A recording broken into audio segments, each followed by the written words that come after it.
Hi, ladies and gentlemen. This lecture is going to be the lecture that you're going to need to complete the final criminology assessment. This one is linked already in Schoology. It is already in Module 7. The due date on this is a week from tomorrow, so it's a big one. And when I say big, this is the make or break one. It is not hard by any means, but it is a very large assignment. So I want to make sure every student knows exactly what it is they are, oh my goodness, what it is that they are expected to do. So when you open this up, you're going to see a spreadsheet that looks something like this. Now I'm going to actually reset it so that it is the proper size that you will see. It is a very large spreadsheet requesting a substantial amount of information. What you're going to do is you're going to be going through the prisons, Minnesota prison system, and you're going to be comparing some data. And there is a kind of a finalization to this that I will get up online as well for you to finish. So what I have done is I have actually completed the first prison for you to look at, and I'm going to walk you through exactly how to do this. So when you get onto this sheet, it's going to take you, and all of these locations of the prisons are already set up. So all you got to do is click on the prison and it'll take you to the information that you need. So when I go to Faribault, I'm going to click on the Faribault prison and it is going to take me right to the page that I need to complete this assignment. Now, there was a map that went with this, but I am not going to even fight my computer anymore on that. So I got rid of the map part of it. But it is very important that you are aware of where this information is. So the first question that you're asked is the highest custody level. What is the highest custody level of this prison? And so when I look at this, I see that their custody level is right here. So they are a level 2 minimum and a level 3 medium. So I went in and on my drop down and I chose medium. Okay. Additionally, it's important that you identify which date you did this on, for reasons being the data changes. And so when you get into the box of the date you analyze the facility inmate profile, you just click on the box and a calendar will pop up. So if you go into any one of these boxes, in this particular column C, you will see that the calendar actually pops up. Now, to get the necessary page to get all the information that is needed, you are going to click on what is called the daily inmate profile information. And if you go to any one of these prisons, and I'll flip through them, here's Lino Lakes, here's Oak Park Heights, here is Rush City, here is Shakopee. So every one of our prisons on a daily basis does a profile sheet. They update it based on the population of inmates that are in that particular facility. So when I get to this point, I'm going to click on that daily profile. Okay, so now I've got this 2-page document that I'm going to analyze. So the first thing it says is the total number of adult offenders currently on this site. Where am I going to find that? Right here. Faribault, with a total of 1,887 adult offenders currently on this site. So I'm going to take that 1887 and I'm going to put it into the box, as you see that I did. Now, the next column, column E, is one in which you're going to have to determine, is it a male or female population? Now, in the prison lecture, I actually gave you the information on that one. So if you go back and you look at the prison lecture, you'll be able to answer this one without any problems. Column F is asking, what is the percentage of inmates who committed their crime in Minnesota? So I go to the inmate profile form and I find Minnesota commit. So here we see that 100% of the inmates at Faribault committed their crime in Minnesota. Now, it says 100%, and then we see that there are 2 inmates, 3 inmates on an exchange. Sometimes states will do prisoner exchanges where there might be a problem with the prisoner in another state. And so, or they do it a lot with gang and drug issues. They'll take one prisoner from another state and they'll exchange them out to a different state in exchange for one of that state's inmates. And so that's what we're looking at with this information. So I put in 100%. The next 4 boxes, 4 categories or columns, excuse me, are dealing with the race breakdown. And this is important because we have, that's a demographic of data that we look at all the time. So inmates in prisons, they consider that as well.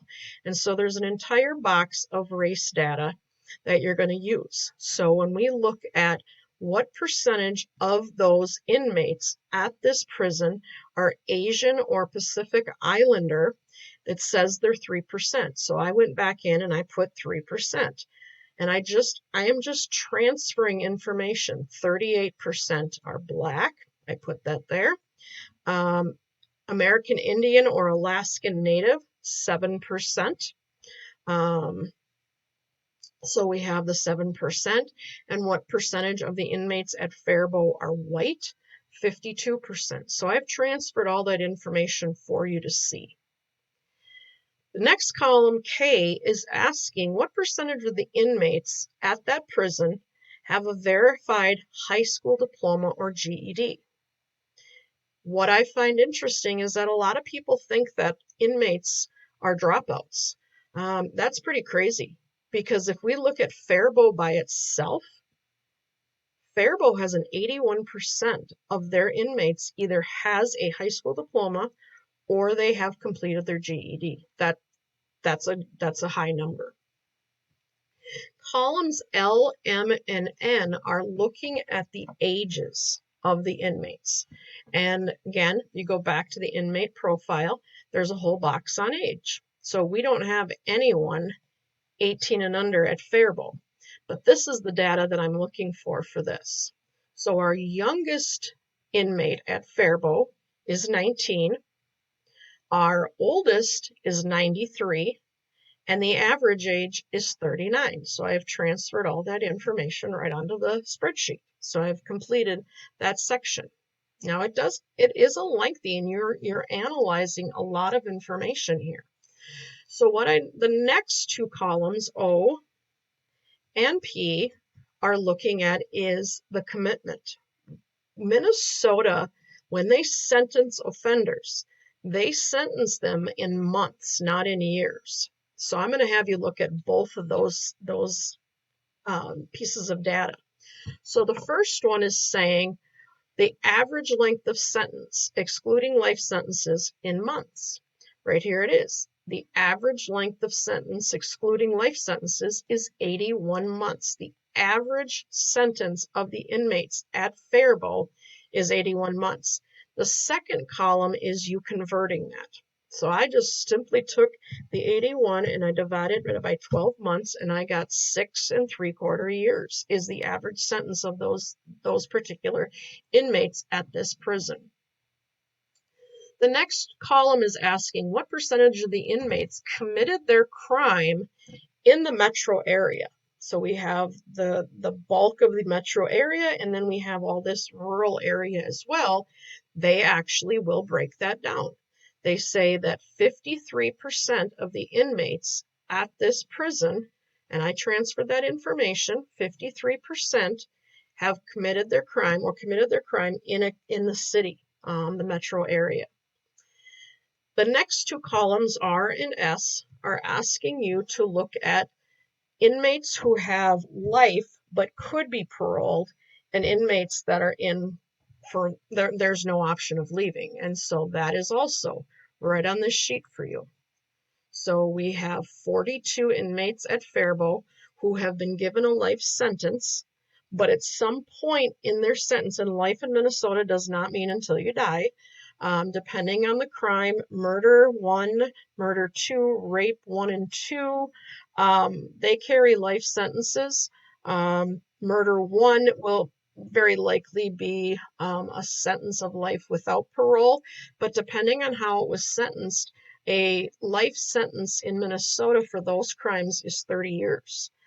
Some of the other ones, depending on how the state law works, might be less. And in Minnesota, you serve 2/3 of your time, and then the remaining 1/3 could be paroled. Now, somebody who has a life sentence but could be paroled, they go in front of a parole board and they determine if they are ready to be moved into a different prison population or being allowed to finish their sentence outside of the prison. So in this particular one, we have 42 with possibility of parole, and we have 2 that will never leave prison alive. The last 4 columns are dealing with what is it that, what's the crime? What crime was committed that got these people to get a prison sentence? And so for that, it says on the second page, in the last sentence before the chart, you are going to finish this sentence. And where is this sentence is right here. Offenders under this facility's case responsibility are serving blank sentences for an average of blank sentences per offender. So if we look at the Faribault information, it says the offenders, 1,887 offenders, are serving 2,968 sentences for an average of 1.6 sentences per offender, meaning these individuals are serving time for more than one single crime. They robbed someone and they assaulted them, so they got charged with both robbery and assault. There was a drug bust with a weapon, so they got charged and convicted on a drug-related crime with a weapons possession crime. So that is the information you're looking for column T. U, V, and W are asking you identify the offense with this. I forgot to do this, and you're seeing me do this as I'm going through this. My apologies, because I just noticed this, which will cause confusion.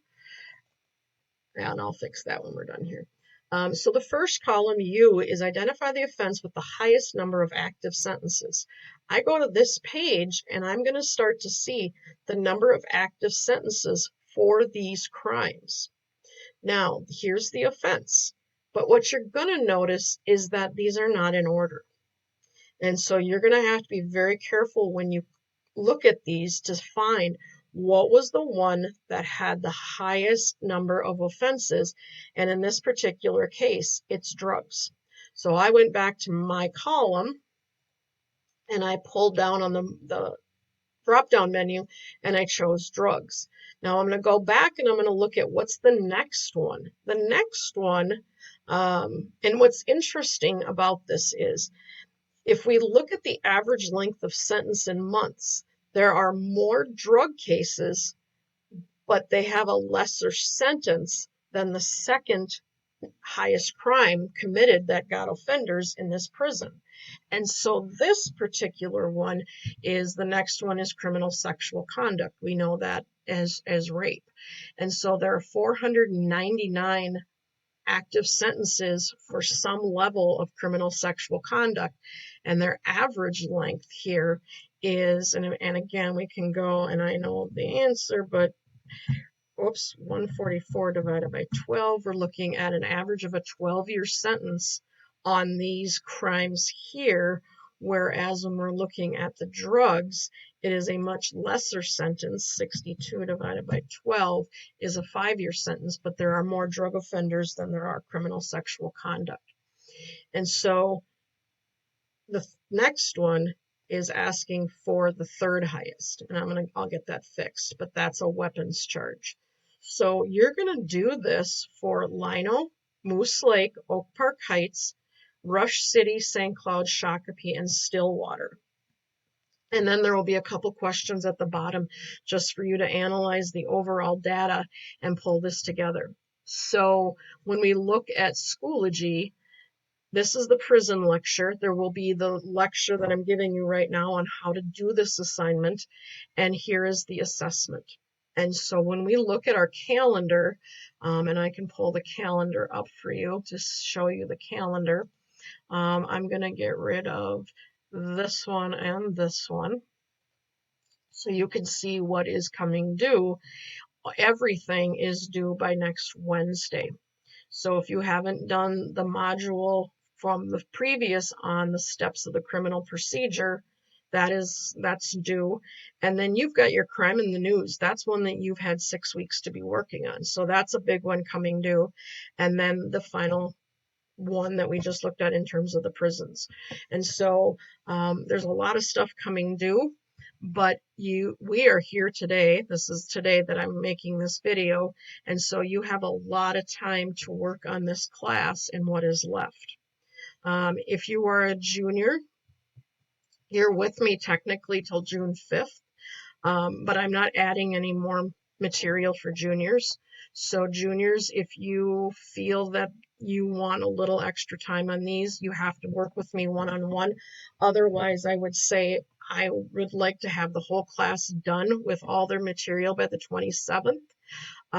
And so I can get all the grades into administration guidance by that time. So again, any questions, please, please, please feel free to contact me. Otherwise, I will move forward with this information. So I hope this video helped you in completing this final criminology assessment.